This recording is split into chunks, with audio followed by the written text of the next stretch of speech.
자리에 앉으시기 바랍니다. 오늘은 사순절 네 번째 주일입니다. 현실의 문제를 푸는 열쇠는 정직입니다. 하나님께 있는 그대로 모든 것을 솔직하게 아뢰는 것입니다. 이것은 믿음의 표현입니다. 하나님을 의지하는 행동입니다. 보이지 않는 하나님은 보이지 않는 것을 보십니다. 우리는 겉으로 드러난 것을 보고 판단합니다. 하지만 하나님은 깊은 내면을 들여다보십니다. 현재에 담겨있는 미래를 보십니다. 하나님은 가능성을 현실로 만들어 가십니다. 그래서 하나님은 사명을 주십니다. 우리에게 사명이 있는 한 우리는 슬픔을 극복할 수 있습니다. 우리가 함께 사명을 감당할 때 우리는 절망을 이겨낼 수 있습니다. 오늘 본문 말씀은 사무엘이 슬퍼하는 장면으로 시작합니다.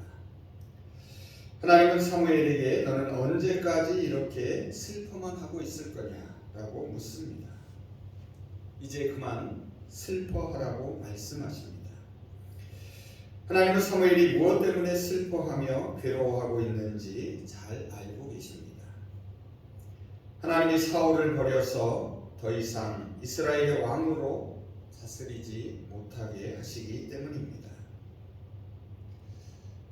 여러분도 잘 아시는 바와 같이 사울은 하나님 앞에 두 가지 큰 잘못을 범했습니다. 하나는 전쟁을 앞두고 시간이 없다는 핑계로 사무엘이 드려야 할 제사를 자기가 직접 주관한 것입니다. 다른 하나는 아멜렉과의 전쟁에서 승리한 후에 이기적 욕심에 사로잡혀 노획물을 폐기하지 않은 것입니다. 이 두 가지 잘못은 모두 사울이 하나님의 말씀을 거역하고 불순종했음을 보여줍니다. 사울은 왕으로서 이스라엘 백성들에게 절대적인 영향력을 발휘했습니다.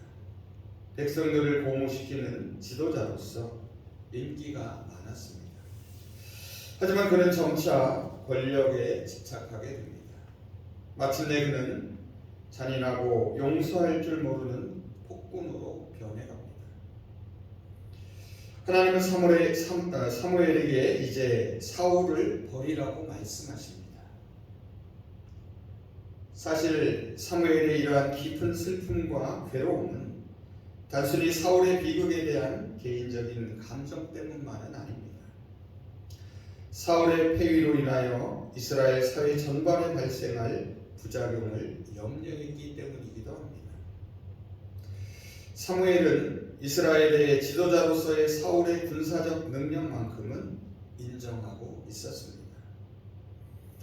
하나님은 괴로워하며 슬퍼하는 사무엘에게 새로운 사명을 주십니다. 슬픔과 절망을 이길 수 있는 길은 새로운 사명에 있습니다. 사명이 있는 사람은 결코 절망하지 않기 때문입니다.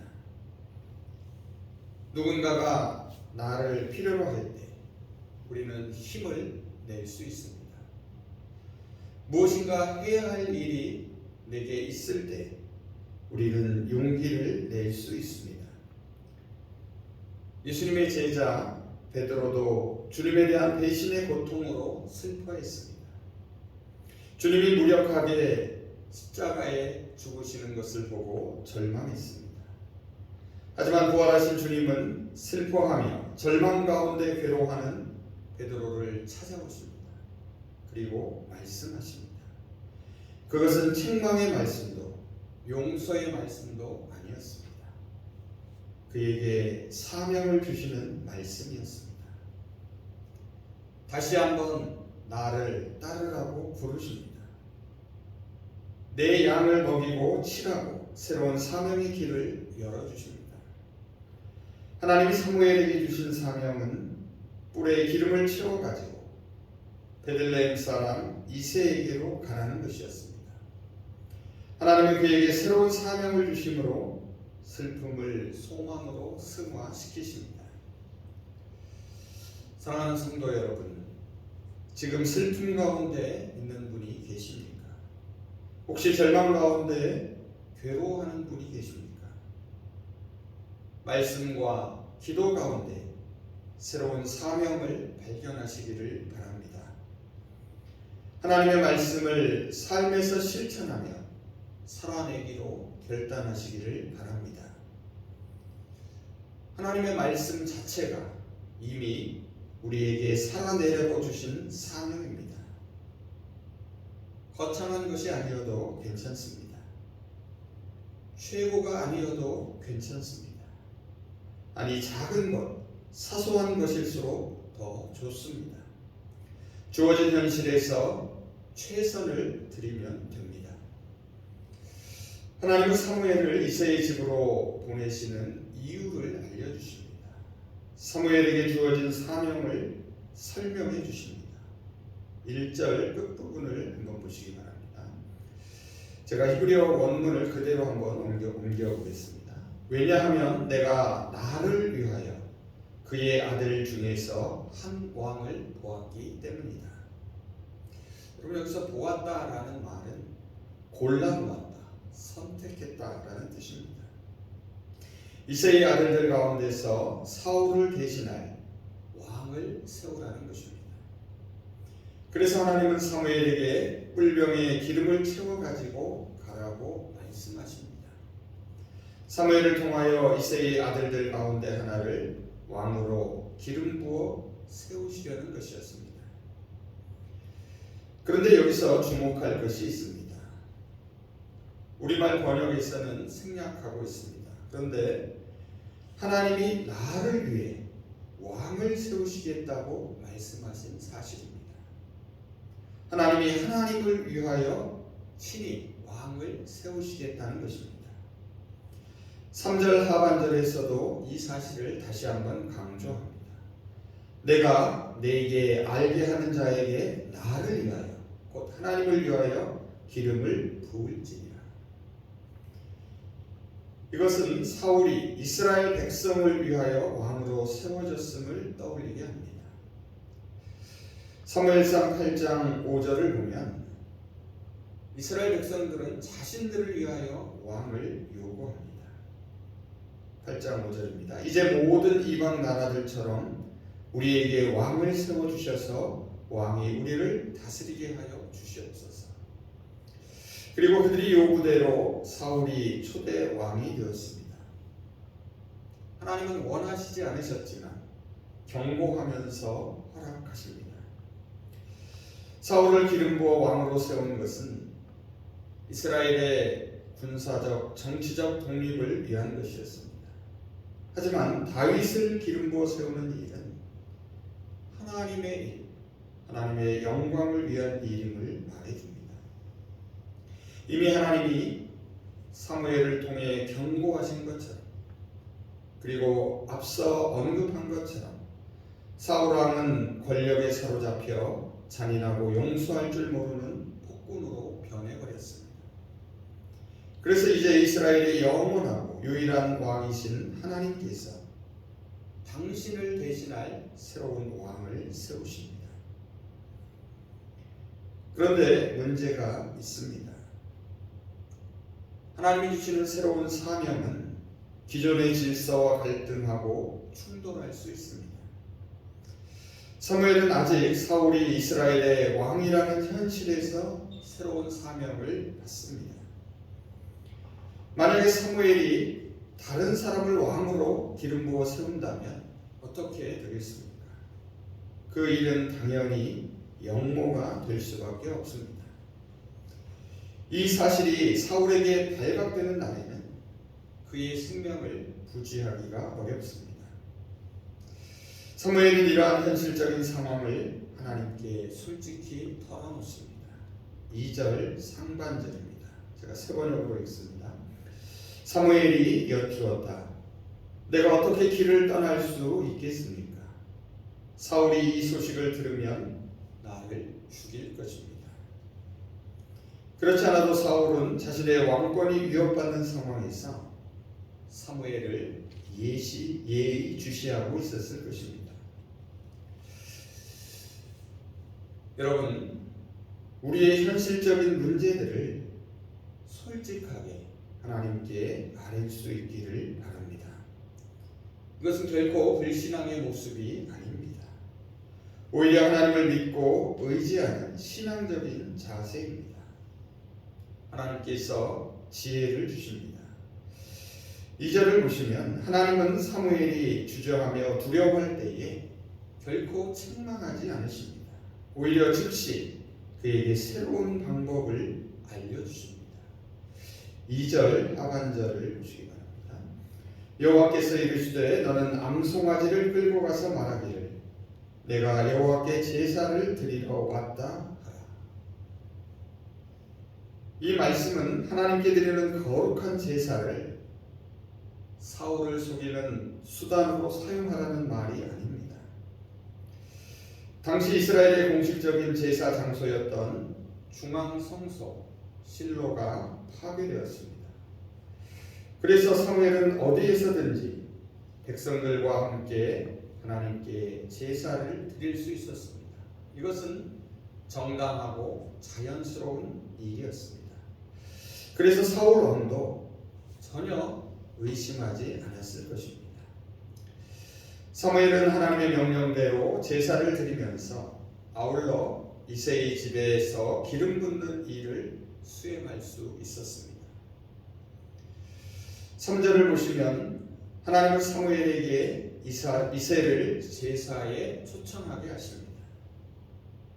그런데 이 제사는 제사 후에 음식을 나누어 먹는 잔치가 동반되는 화목제임을 알 수 있습니다.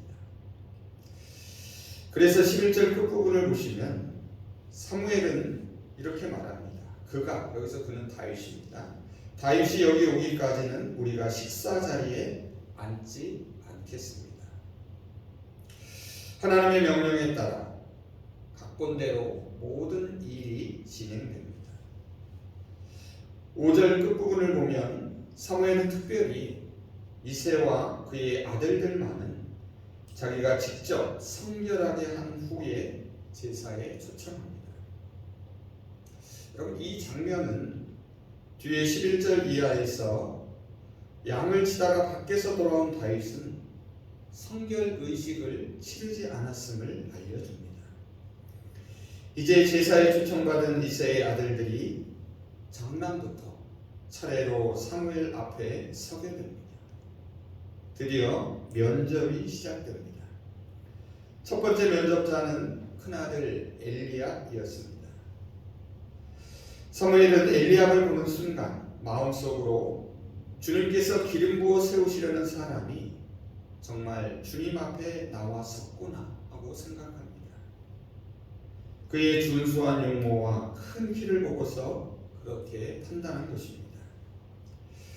하지만 하나님의 판단은 달랐습니다. 7절을 한번 보시기 바랍니다. 세 번역으로 읽습니다.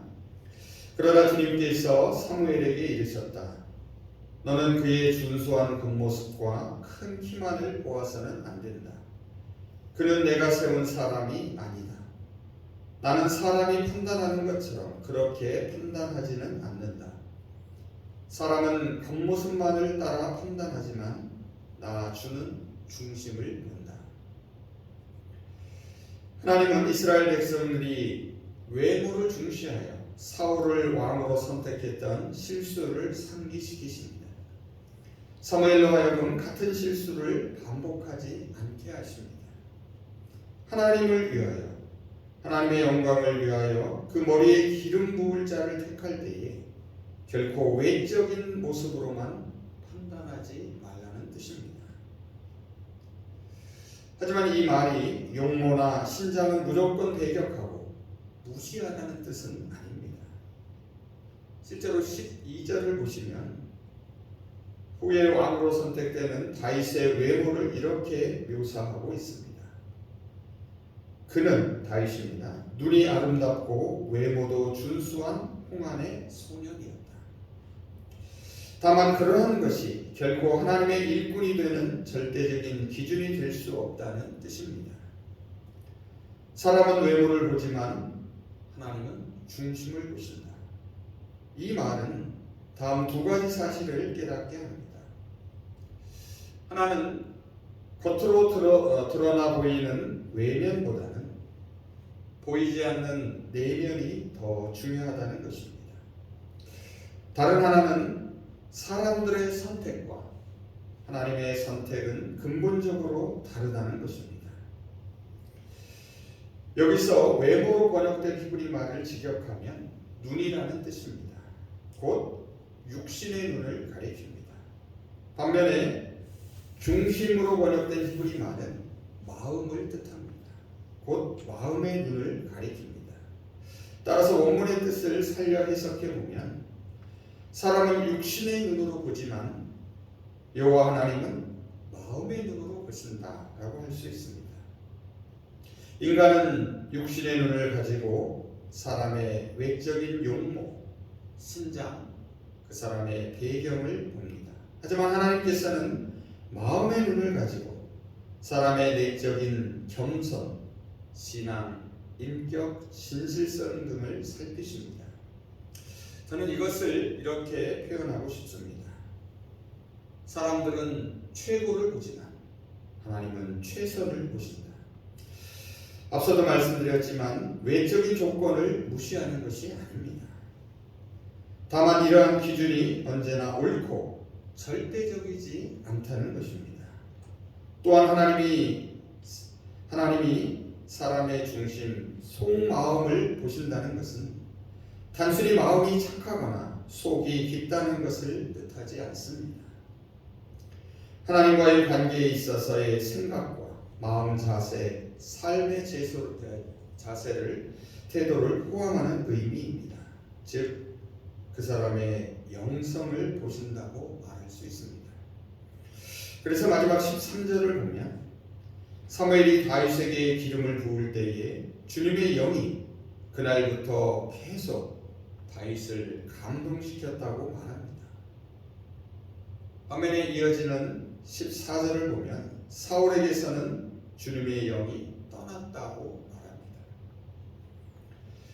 사무엘은 이새의 아들들 가운데 누가 하나님이 정하신 왕인지를 몰랐습니다. 그래서 이새의 아들들을 차례로 자기 앞으로 지나가게 합니다. 그러면서 하나님의 뜻을 묻습니다. 하지만 면접을 본 이새의 7 아들 가운데는 왕으로 선택된 자가 없었습니다. 하나님이 주시는 사인이 없었습니다. 사무엘은 이새에게 이 아들 가운데 하나님이 뽑으신 아들이 없다고 말합니다. 그리고 그에게 아들이 또 있는지를 묻습니다. 그러자 잔뜩 기대했다가 실망해 불이 죽었던 이새는 사무엘에게 시큰둥하게 이렇게 대답합니다. 막내가 남아있기는 합니다만 지금 양떼를 치러 나가고 없습니다.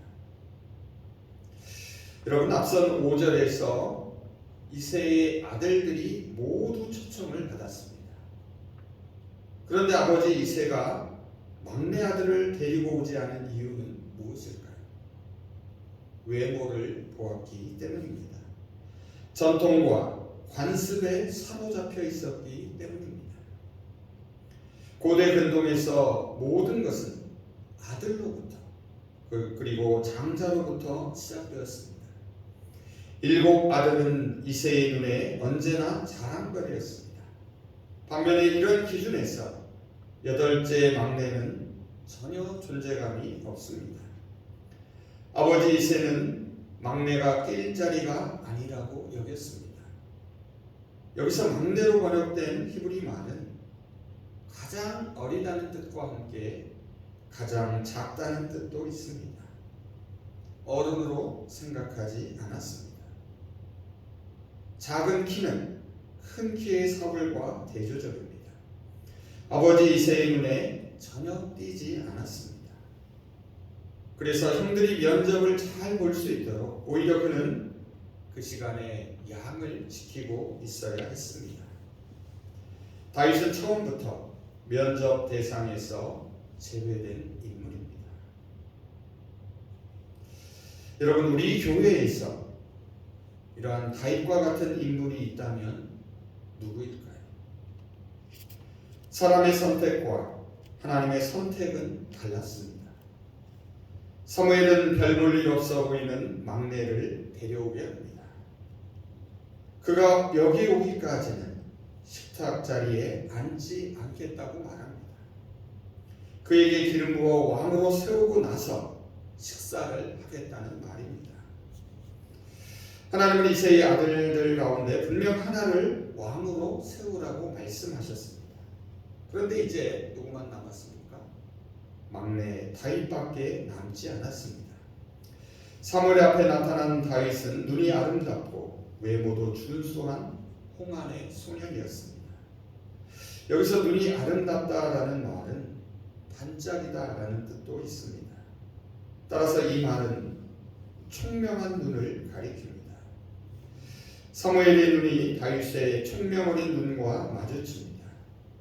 바로 그 순간 하나님의 말씀이 사무엘의 마음에 메아리 쳤습니다.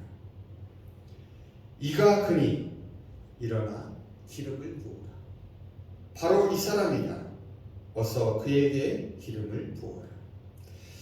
사무엘은 기름 불병을 가져다가 다윗의 형들이 보는 앞에서 다윗에게 기름을 붓습니다.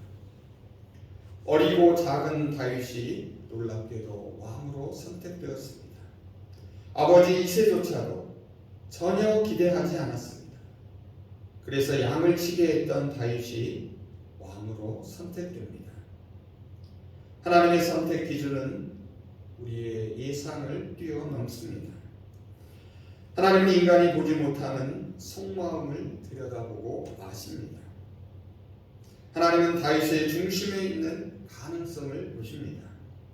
이 말은 하나님이 다윗을 만들어 가신다는 뜻입니다. 그래서 13절을 보면 기름 부음을 받은 이날 이후로부터 다윗이 여호와의 영에 크게 감동되었다라고 말합니다. 공동번역은 이 구절을 이렇게 번역합니다. 야훼의 영이 다윗에게 내려 그날부터 줄곧 그에게 머물러 있었다. 이것은 여호와의 영이 다윗에게 즉각적으로 임했음을 보여줍니다. 또한 영속적으로 임재하고 계셨음을 말해줍니다. 결국 하나님이 다윗을 하나님의 마음에 합한 자로 만들어 가실 것을 말해줍니다. 하나님은 다윗을 영원한 왕이신 하나님을 대신할 왕으로 세우셨습니다. 하나님이 다스리는 신정국가의 왕으로서 이스라엘의 정치적, 도덕적, 영적 지도자가 될 수 있는 역량과 은사를 부어주십니다. 그 결과 다윗의 행동과 말을 통하여 이스라엘 백성들은 하나님께서 다윗과 함께 계시다는 사실을 알게 됩니다. 이제 말씀을 정리해 보겠습니다. 하나님의 선택 기준은 다릅니다. 사람은 외모를 보지만 하나님은 중심을 보십니다. 사울은 백성들에게 인기가 있었습니다. 사람들의 눈에 그들의 마음에 합한 왕이었습니다. 하지만 하나님의 마음에 합한 왕은 아니었습니다. 당시 이스라엘 백성들의 마음은 영적인 것이 아니라 물질적인 것에 있었습니다. 반면에 다윗은 아버지 이새의 집에서 가장 연소한 자였습니다. 아버지조차 기대하지 않은 존재였습니다. 더욱이 당시 고대 근동에서 나이는 존경과 우선권을 판가름하는 기준이었습니다. 오늘 우리 한국 사회에서도 크게 다르지 않습니다. 다윗은 한마디로 애송이었습니다. 집안 식구들에게조차 인정을 받지 못했습니다. 그는 사울처럼 키가 크지도 않았습니다. 하지만 중심을 보시는 하나님이 그를 이스라엘의 왕으로 선택하십니다. 오히려 그가 어리기에 가능성을 보십니다. 그는 양떼를 돌보다가 갑자기 불려가서 기름 부음을 받습니다. 하나님의 영이 다윗에게 내려서 그날부터 줄곧 그에게 머물러 있었다고 말합니다. 이것은 하나님이 다윗을 당신의 마음에 합한 자로 만들어 가실 것을 보여줍니다. 오늘 이 시대에 다윗과 같은 사람들은 누구입니까? 우리 성신 공동체에 다윗과 같은 사람이 있다면 누구이겠습니까? 어쩌면 저와 여러분 모두가 다윗과 같은 사람들입니다. 내세우거나 사랑할 것이 없습니다. 특별히 잘하는 것도 없습니다.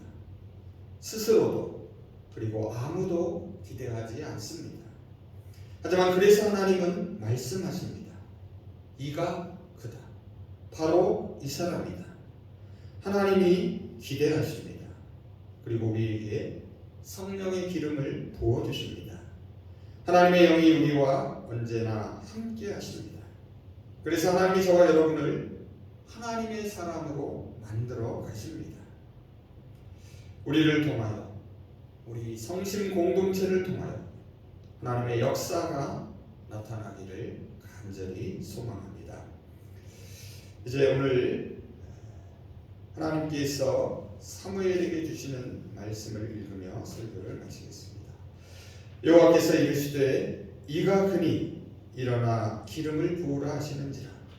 사무엘이 기름 뿔병을 가져다가 그의 형제 중에서 그에게 부었더니 이날 이후로 다윗이 여호와의 영에게 크게 감동되니라. 아멘. 기도하겠습니다. 사명을 주심으로 슬픔을 이기게 하시는 하나님, 저희가 세상에서 슬퍼하며 절망할 때 사명을 주시어서 슬픔과 절망을 이겨내게 하여 주시옵소서. 하나님의 꿈을 함께 꾸며 그 꿈을 이루는 통로가 되게 하여 주시옵소서. 저희에게 현실적인 문제들을 솔직하게 하나님께 아뢰 수 있는 믿음과 용기를 주시옵소서. 하나님이 주시는 지혜의 방법을 깨닫게 하여 주시옵소서. 겉으로 드러나 보이는 외면보다는 보이지 않는 내면이 더 중요함을 잊지 않게 하시고, 사람들의 선택과 하나님의 선택은 근본적으로 다르다는 것을 늘 기억하게 하여 주시옵소서. 최고보다 최선을 보시는 하나님이 저희의 중심을 보시고 저희를 하나님의 사람으로 만들어 주시옵소서. 하나님의 영을 저희에게 부어주시어 저희와 늘 동행하시며 저희의 말과 행실을 통하여 하나님의 역사를 나타나게 하여 주시옵소서. 예수 그리스도의 이름으로 기도합니다.